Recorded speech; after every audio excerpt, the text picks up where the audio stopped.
Shanti.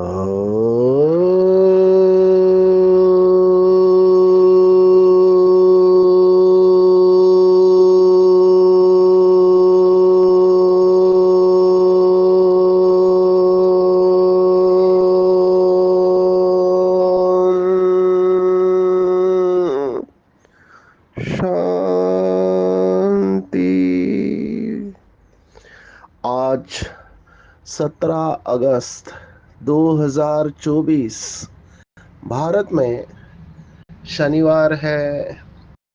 Today is 17th August 2024 and it's Saturday in Bharat.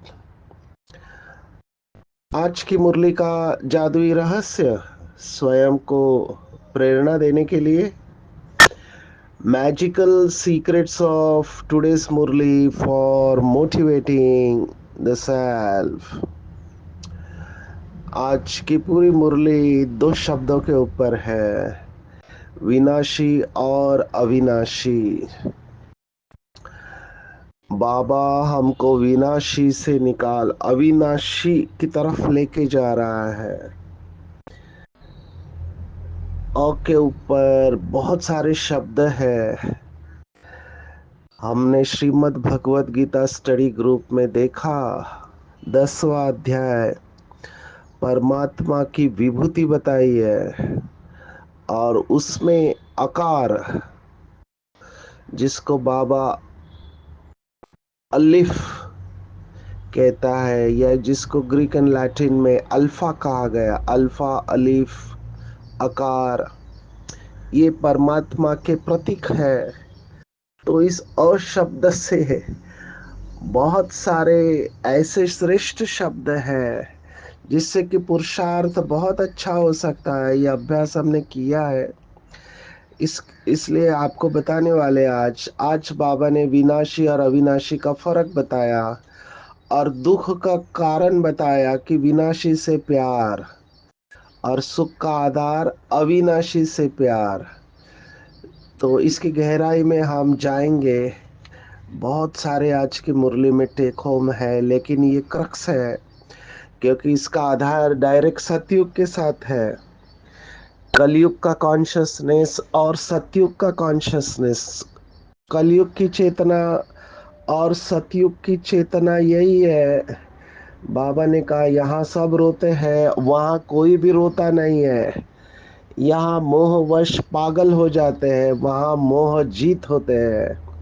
तो सतयुग की भी कई सारी बातें आज की मुरली में आई हुई है कि सतयुग का फर्नीचर, वहाँ के फल बड़े स्वीट और बड़े होते हैं, पंछी सब फर्स्ट क्लास होते हैं। तो आज बाबा ने सतयुगी कॉन्शियसनेस में लेके जा रहे हैं हमको। इवन वहाँ की मंजिलों के बारे में भी बात किया है। यहाँ पे लोग 100 मंजिल की इमारत बनाते हैं, आप सब जानते होंगे, बुर्ज खलीफा और पता नहीं क्या क्या। कंपटीशन चल रही है किसकी बिल्डिंग वर्ल्ड में सबसे बड़ी है, लंबी है। बाबा ने कहा सतयुग में तो डबल स्टोरी भी नहीं होगा। और यहाँ पर जमीन के ऊपर कितना झगड़ा होता है, झगड़े का कारण के ऊपर बहुत सारी कहावतें हैं, वो हम देखने वाले हैं। जर जोरू और जमीन कहते हैं उर्दू में। तो जमीन के ऊपर झगड़ा होता है, तो बाबा कहते हैं वहाँ कोई झगड़ा नहीं होता है। विशेष मुझे अच्छा लगा, जैसे कुछ दिन पहले बाबा ने कहा था कि सच्चा साई तो मैं हूँ। आज कहा है यहाँ पर बहुत सारे देहधारी बापू है, जानवर भी अपने बच्चों के बापू है। तो बापू शब्द के ऊपर बाबा ने कहा है, हम किसी के ऊपर कटाक्ष नहीं कह रहे, ये बाबा की वोकैबुलरी है। तो सच्चा अविनाशी बापू तो शिव बाबा है। आज और एक बात आई है कि हेल्थ वेल्थ और हैप्पीनेस, ये बात आई है। बाबा ने कहा हेल्थ है आपकी अच्छी, लेकिन वेल्थ नहीं है तो भी कुछ नहीं होगा। तो तीनों ही चाहिए, इसलिए ईश्वरीय लॉटरी और आसुरी लॉटरी का फर्क बताया हुआ है। ईश्वरीय लॉटरी में क्या मिलता है, आसुरी लॉटरी में क्या मिलता है। और विशेष बाबा ने बहुत अटेंशन खिंचवाया है कि 1 सेकेंड, बाबा तो 1 सेकेंड के नीचे बोलता ही नहीं है। 1 सेकेंड भी धोखा देने वाला हो सकता है। अगर मूंझ गए, सेकेंड में आपको डिसीजन लेना है। इसके ऊपर हम कनेक्ट करेंगे बाबा की मुरलियों को। 1 सेकेंड बाबा क्यों कह रहा है? बाबा ने कभी ये नहीं कहा 2 सेकंड हो जाए तो चलेगा, 5 सेकंड हो जाए तो चलेगा, 1 मिनट चलेगा। नहीं, बाबा ने कहा 1 सेकेंड। तो स्वयं को विशेष आत्मा समझकर हर संकल्प, बोल और कर्म करना है। और क्यों जरूरी है सदा रूहानी मौज में रहना, ये हम देखने वाले हैं। और अगर अचल अडोल बनना है तो व्यर्थ और अशुभ को समाप्त करना है। ये आज की पूरी मुरली है। हम शुरुआत करेंगे जो पुरुषार्थ की बात सुनाई, अविनाशी। अविनाशी माना जिसका कभी विनाश नहीं होता। हमने देखा डर और दुख का कारण है विनाशी चीजों से मोह है। मैं देखता हूँ कितनी सारी माताओं को सबसे बड़ा पेपर तो मोह है। अपने परिवार में मोह होता है, बाल बच्चों में मोह होता है, पति में मोह होता है। और जब किसी का शरीर छूटता है, जो कि छूटना ही है कभी ना कभी, तो मोहवश कितना रोते हैं। जबकि हमको पता है अकाले सीजन का समय चल रहा है, किसी का भी शरीर छूट सकता है, कभी भी छूट सकता है। तो मुझे कहते हैं इतना जल्दी क्यों गए हैं? ये कोई जाने की उम्र ही थी क्या? अभी हर एक की अपनी यात्रा है। आध्यात्मिकता हमको ऐसे सिचुएशन में स्टेबल रखती है। मुझे याद आ रहा है, हमारे इधर किसी का शरीर छूटा था तो बहुत अच्छा उन्होंने बोर्ड रखा था। क्योंकि लोग क्या समझते हैं, ऐसे सिचुएशन पर आकर रोना अपना कर्तव्य समझते हैं। अगर कोई माता या बहन रो नहीं रही है तो उसको जबरदस्ती रुलाएंगे।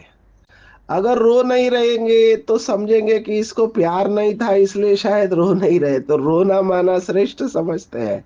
और बाबा कहता है कि विधवाएं रोती है, रोया तीन खोया। जो रोते हैं वो खोते हैं, क्योंकि आत्मा तो आनंद स्वरूप है। तो उन्होंने बोर्ड लिखा था अपने घर में कि कृपया कोई भी रोए नहीं, दुख नहीं लाए अपने चेहरे पर, और आत्मा का ज्ञान देते थे। ये बहुत अच्छा तरीका है। ये बहुत अच्छा तरीका है कि सतयुग का ज्ञान देने का, कि सतयुग में कोई रोता नहीं है। आत्मा अविनाशी है। उसका समय पूरा हुआ तो उसको दूसरे शरीर में जाना है। मिट्टी को याद थोड़े ही किया जाता है। आज बाबा ने ये शब्द इस्तेमाल किया, मिट्टी को याद नहीं करना है। ये अनराइटियस प्यार है। शरीर में मोह रखना अनराइटियस प्यार है। अभी ये बोलना बहुत इजी है, करना बहुत कठिन है। केवल दूसरों के शरीर में नहीं, अपने शरीर में भी मोह बहुत होता है। सबसे ज्यादा प्यार तो मनुष्य खुद से करता है। खुद के शरीर को कितना वो सजाता है।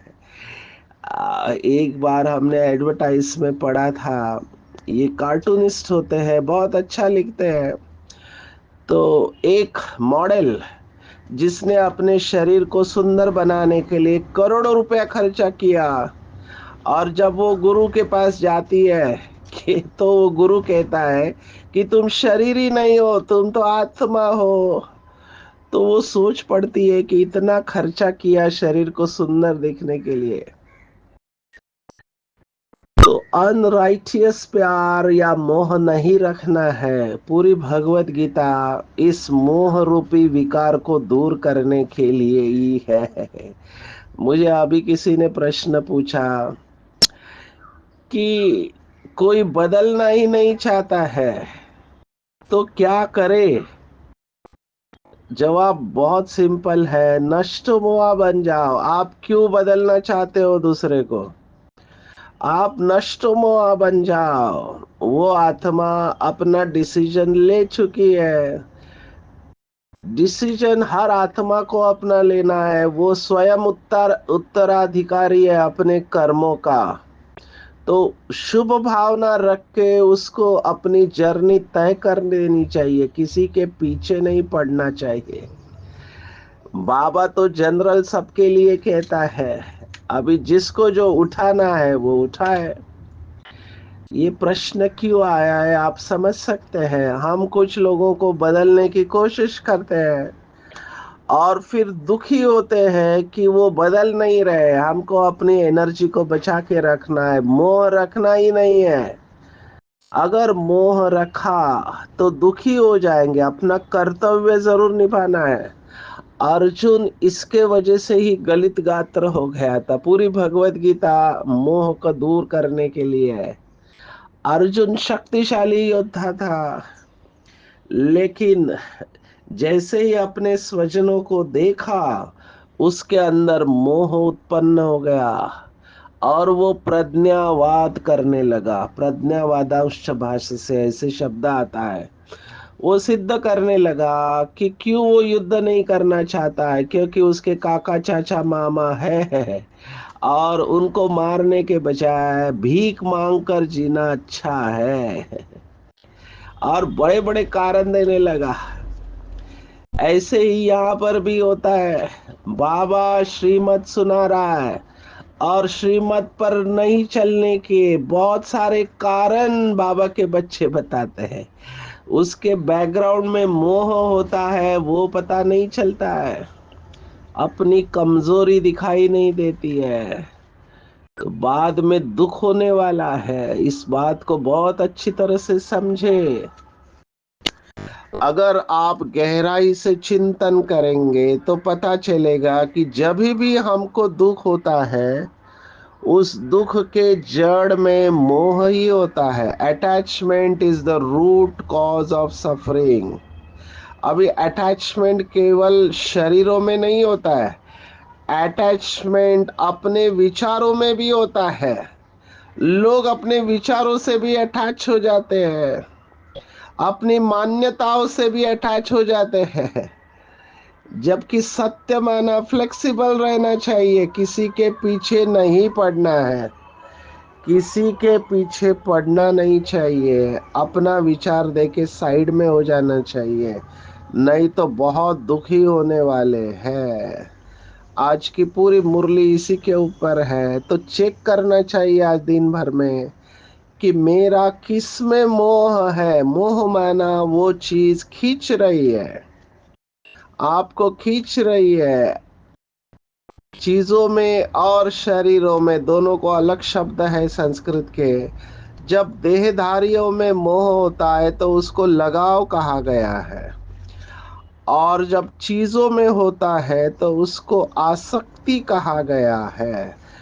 दोनों का मैकेनिज्म फंडामेंटल एक है कि वो आपको डिटैच होने नहीं देंगे, वो आपको अशरीरी होने नहीं देंगे। तो अपने आप को समझाना है, बहुत अच्छी तरह से समझाना है, अपने साथ बात करनी है। ब्रह्मा बाबा ने ये अभ्यास बहुत कड़ा किया था कि यशोदा आत्मा है, नारायण आत्मा है। हर एक को वो आत्मिक दृष्टि से देखते थे। अभी केवल ये बोलना नहीं है आत्मा है, उसको गहरी फीलिंग में लाना है। और अगर ये फीलिंग में आ गया, अगर समझो उनका शरीर छूट जाता है, तो आपको दुख नहीं होगा। दुख बिल्कुल नहीं होगा अगर आत्मिक दृष्टि और वृत्ति है तो। दुख होता है शरीर समझने से और शरीर के भान में आने से। समझो कोई देहदारी है हमारे साथ वाला, उसका शरीर छूटता है, अकाले छूटता है, कम उम्र में छूटता है, तो हम उसको शुभ भावना रखेंगे कि वो सुखी रहे, क्योंकि वो आत्मा तो कभी मरती नहीं है। तो ये आत्मा का पार्ट बहुत पक्का होना चाहिए। दूसरा, अविनाशी जब बाबा कह रहा है तो अविनाशी चीजों के बारे में चिंतन करना चाहिए कि बाबा ने हमको अविनाशी खजानों का मालिक बना दिया है। तो डर किस बात का है? कई लोगों को इस बात का डर होता है कि मरने के बाद क्या। मरने के बाद तो भारत में प्रथा है, जैसे दिया जलाते हैं कि उसको रास्ता दिखाई दे। अभी आत्मा को तो तीसरा नेत्र है, वो अपने कर्मों के अनुसार अगले शरीर में यात्रा करेगी, हम यहाँ दिया जलाए या नहीं जलाए। आत्मा तो अविनाशी है। तो हर आत्मा अपने कर्मों का लेखा जोखा लेकर आती है और जाती है। हमको ये देखना चाहिए कि मेरा कितना जमा है। बाबा ने एक मुरली में कहा था, दूसरों के बारे में सोचो ही मत, अपने बारे में सोचो। मेरे पास कई सारी माताएं भाई बहनें आते, कहते हमारे घर वालों के बुद्धि का ताला खोलो। बाबा का जवाब है, सबसे पहले अपना ताला खोलो। आप अपने आप को इतना शक्तिशाली बनाओ, जब आप शक्तिशाली हो जाएंगे तभी आपकी बातों का तीर लगेगा, तब तक कुछ नहीं होने वाला। फंडामेंटल है, दूसरों को बदलने में अपनी एनर्जी वेस्ट ही नहीं करना चाहिए। हिंदी में कहावत है कि घोड़े को पानी तक लेके जा सकते हैं, उसका मुंह पानी में डुबो सकते हैं, लेकिन पानी पीना किसको है? घोड़े को है। तो जब तक वो व्यक्ति खुद नहीं चाहता तब तक कुछ नहीं हो सकता। हम केवल उनको इंस्पायर कर सकते, प्रेरणा दे सकते श्रेष्ठ जीवन के लिए, परंतु अंततो गत्वा निर्णय उनका ही होगा। मैं ये इसलिए कह रहा हूं, बहुत सारी माताएं अपने बच्चों के पीछे पड़ते हैं बीके बनने के लिए या बनाने के लिए। अभी शुभ भावना बहुत अच्छी है कि उनका भी कल्याण होना चाहिए, बाबा ने भी मुरलियों में बताया है, लेकिन बताने का समय होता है, स्थान होता है, तरीका होता है। ज्यादा पीछे पड़ेंगे तो वो रिपेल करेंगे। बहुत प्यार से युक्ति से चलना चाहिए, और वो पहले आपके जीवन को देखेंगे। हमारा जीवन ही दुनिया के लिए संदेश है, हमको किसी को ज्ञान वैसे सुनाने की जरूरत नहीं है। जितने भी अवतार होके गए उन्होंने अपने जीवन से प्रेरणा दी है। अवतार बनना चाहिए हमको। अवतार मतलब ये अभ्यास करना चाहिए कि मैं इस देह में अवतरित फरिश्ता हूँ, भगवान का फरिश्ता हूँ। आप सोचो, भगवान जिसका इतना गायन है, सुख का सागर, शांति का सागर, सुख करता दुख हरता, अभी उसके बच्चे हम अपने को समझते हैं, उसके साथ संबंध जोड़ते हैं, तो हमको कितना सुखदाई होना चाहिए। अगर हम वास्तविक रूप में सुखदाई है तो हमारे बोलने का तीर लगेगा, हमारे द्वारा दूसरों को सुख मिलना चाहिए, उनके दुख दूर होने चाहिए। सिर्फ वर्ड ऑफ कॉशन, कई लोग बॉडी कॉन्शियसनेस में सुख देने की कोशिश करते हैं, नहीं, मर्यादा छोड़कर सुख देने की कोशिश नहीं करना है। कई लोग ज्ञान पूरा न समझने के कारण समझते पति माना परमेश्वर है, उसकी हर इच्छा को पूर्ण करना चाहिए। अगर पति विकार की डिमांड करता है तो क्या आप उसे पूर्ण करेंगे? ये केसेस आए तो मुझे बहुत वंडर लगा कि इस माता ने अभी तक ज्ञान को समझा ही नहीं है, वो शास्त्रों की बातों पकड़ कर चल रही है, क्योंकि मुरली को समझा ही नहीं है। तो सुख जरूर देना है, लेकिन मर्यादा छोड़कर सुख नहीं देना है। मर्यादा छोड़कर सुख देने की कोशिश करेंगे तो फायदे के बजाय घाटे में चले जाएंगे। तो रोना नहीं है आज का पूरा टेक होम। बाबा ने कहा हम हंसने वाली दुनिया में जाने वाले हैं। सतयुग में कोई भी रोता नहीं है, लक्ष्मी रोएगी नहीं अगर नारायण का शरीर छूटेगा, ना नारायण रोएगा अगर लक्ष्मी का शरीर छूटेगा। सतयुग में तो अकाले मृत्यु का प्रश्न ही नहीं उठता है। माना सभी समय पर शरीर छूटेंगे, 150 साल की उम्र होने के बाद आपे ही उनको साक्षात्कार होगा कि अभी मैं जाके छोटा बच्चा बनने वाला हूं। तो वहां 3 प्रोफेशन बंद हो जाएंगे। सतयुग में बाबा ने कहा न डॉक्टर रहेंगे, न पुलिस रहेंगे, न वकील रहेंगे, क्योंकि झगड़ा ही नहीं है कुछ। तो ये तीनों प्रोफेशन बंद है वहां पे खुशी की दुनिया है। तो सतयुग बोलते ही मुंह में पानी आ जाना चाहिए कि हम ऐसे सुंदर दुनिया में जाने वाले हैं। सतयुग की बातें याद करना चाहिए।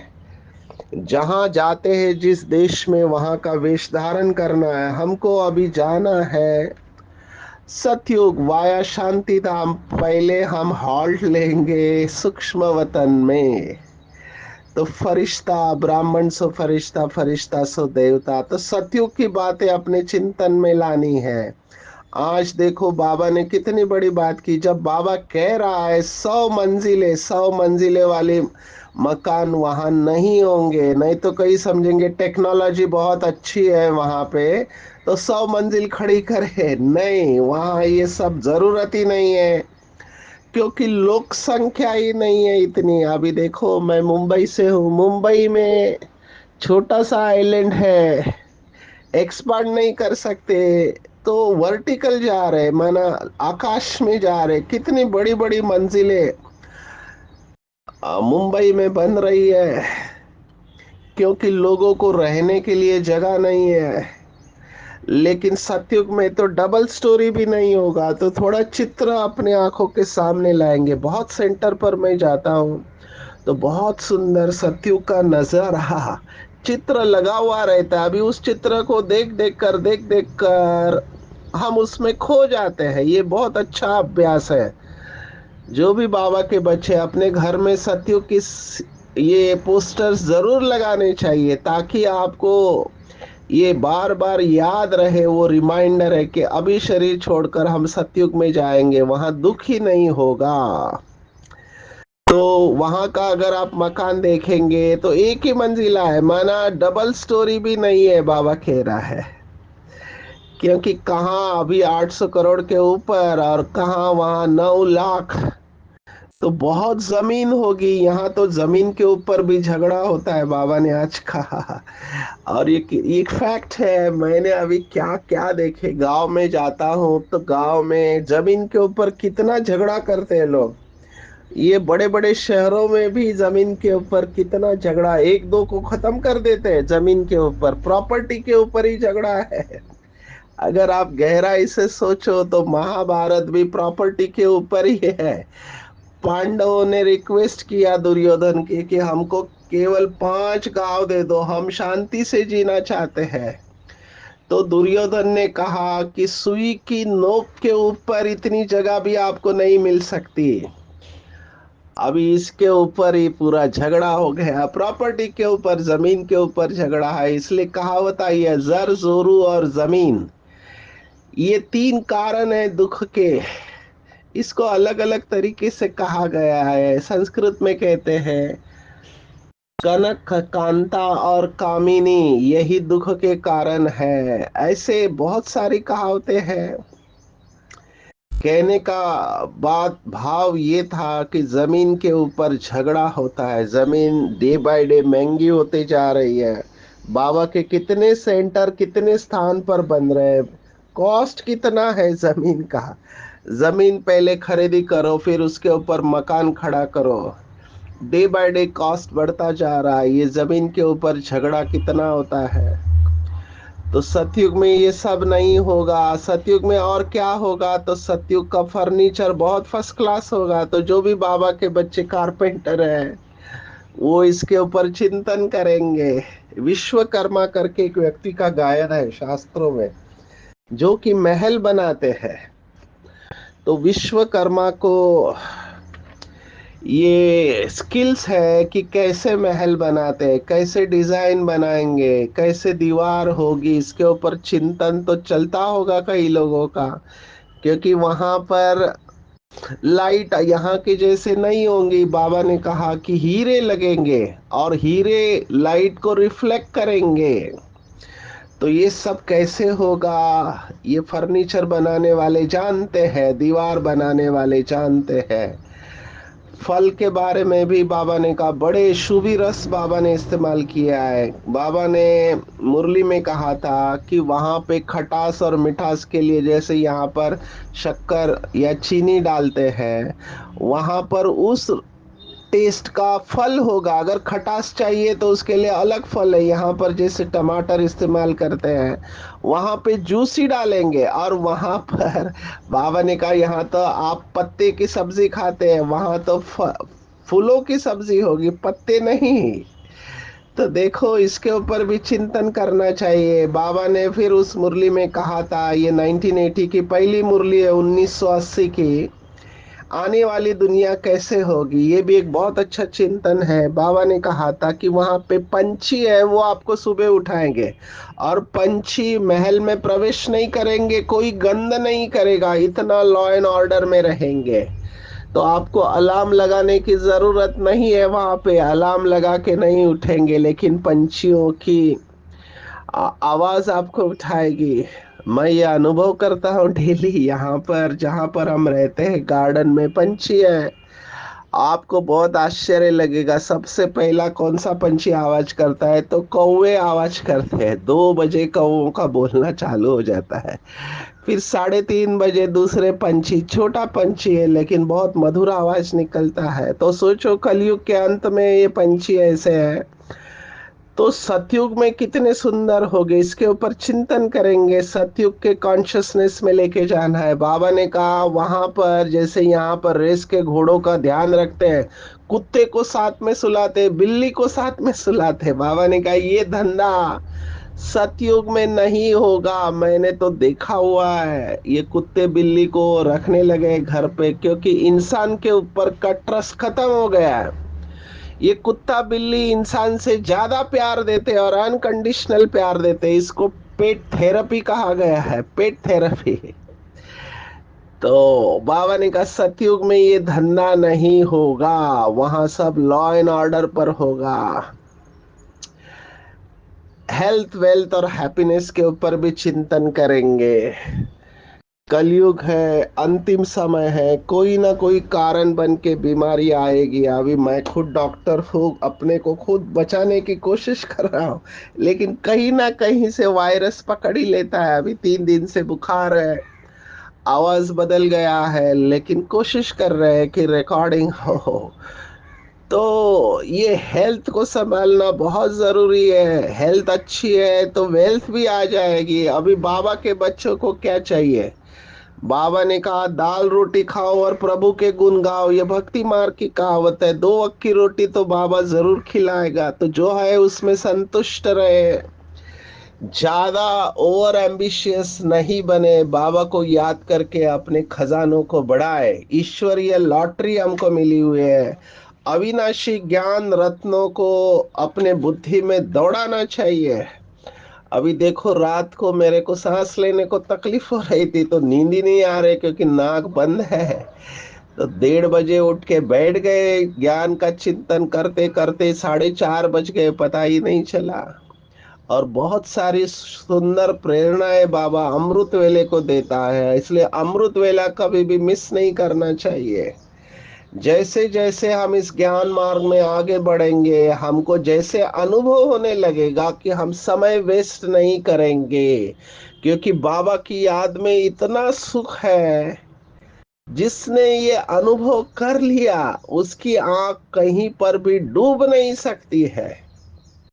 1 सेकंड भी धोखा देने वाला हो सकता है, क्योंकि कभी भी अंतिम समय आ सकता है। इसलिए बाबा ने श्रीमत दी है आज की मुरली में कि विशेष आत्मा समझकर हर संकल्प बोल और कर्म करो, और सदा रूहानी मौज में रहो। अगर मूंझ गए तो बाबा की प्रेरणा को कैच नहीं कर पाएंगे, ये बहुत जरूरी है। लास्ट में समय बहुत डिस्टर्ब करने वाला होगा, क्योंकि खूने ना खेल होने वाला है। तो विशेष ये अभ्यास करना है कि जब अशांत है, चारों तरफ आवाज है, शोर शराबा, उसमें शांत रह के बाबा को याद करने की कोशिश करना। ये ड्राई रन है लास्ट का। अगर उसमें मूंझ गए आप, तो फिर लास्ट में भी सेकंड के पेपर में फेल हो सकते हैं। इसलिए कभी भी मूंझना नहीं है, मौज का अनुभव करना है। बाबा कह रहा है अम्मा मरे तो हलवा खाओ, माना किसी की मृत्यु भी हो गई तो भी दुख की फीलिंग नहीं आनी चाहिए। तभी आप व्यर्थ और अशुभ को समाप्त कर सकते। जब है ही कल्याणकारी युग तो अशुभ आया कहां से? और है ही समर्थ बाप के बच्चे तो व्यर्थ आया कहां से? ये सोचकर अपने को अचल अड़ोल बनाना है, अपार खुशी का अनुभव करना है, अविनाशी ज्ञान रत्नों से खुद को माला माल करना है। आज की पूरी मुरली में टेक होम है कि मैं अविनाशी आत्मा अवतार हूँ, संपूर्ण आत्मा अभिमानी बन के अशरीरी अवस्था का अभ्यास करना है, अविनाशी खजानों से स्वयं को भरपूर करके अधिकारी बनाना है, तो असंभव भी संभव हो जाएगा, क्योंकि अनगिनत बार हम विजयी बने। ये सभी अ से है। अवतार, आत्मा अभिमानी, अशरीरी, असंभव से संभव, अविनाशी खजाने, अधिकारी और अनगिनत बार। एक सेकंड भी धोखा दे सकता है, इसलिए सदैव रूहानी मौज में रहना है, व्यर्थ और अशुभ को समाप्त करना है, तब अचल अडोल विजयी बन जाएंगे। अच्छा, ओम शांति।